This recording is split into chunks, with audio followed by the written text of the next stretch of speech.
Hey guys, welcome to this video. Today we're going to be talking about the murder of Maria Soares Kazan, and I'm going to be doing a digital art drawing painting of just something random. Hope you enjoy this video. If you do, please hit the like button and don't forget to subscribe down below for more. According to Pinellas County Sheriff's Office, Maria Gomez called 911 on Wednesday evening and told dispatchers his brother Christian had killed their mother and cut off her head. Maria's body was found outside the home near some rubbish bins. Sheriff Bob Gualtieri said Christian Gomez had planned his mother's murder for 2 days because he was jealous of the attention she paid to his brother Mario Gomez. Christian was also upset with her because she wanted him to move some boxes around the house, and he didn't like taking the medication she would give him, saying she was poisoning him. 2 days later, he attacked his mother in the garage with an axe, severing her head from her body, then dragging her remains from the garage to the rubbish bins and fleeing the scene. He was then found and arrested a few blocks away after another 911 call reported a suspicious person riding a bike in the area. Gualtieri told reporters that the crime was the worst that his department had ever seen.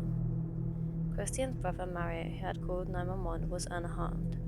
Christian Gomez confessed to killing his mother, and the axe was recovered by investigators. Christian Gomez had been diagnosed previously with schizophrenia and had previously been held under the Baker Act, which encourages the voluntary admission of persons for psychiatric care, but only when they are able to understand the decision and its consequences and are able to fully exercise their rights for themselves. He was previously arrested for loitering and prowling, resisting an officer without violence, and disorderly conduct. Over the years before this incident, he was diagnosed by many different therapists, but they all said different things. Some documents diagnose him with schizophrenia. Some say he is bipolar. Others mention depression and psychotic behavior. There was never a clear answer. These therapists were all his mother could afford, and for the most part, she ended up just dedicating all her time caring for him. All his family wanted was some help for Christian, to understand what was the matter with him and get him the help he needed. Allegedly, Christian would stand his mattress up against the wall and sit in the dark living room of his family's home, and meanwhile his mother slept in the other room with a knife beneath her own pillow.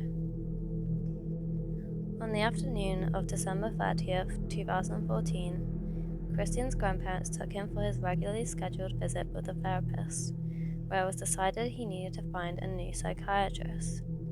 Then, the next day, on New Year's Eve, he cut off his mother's head.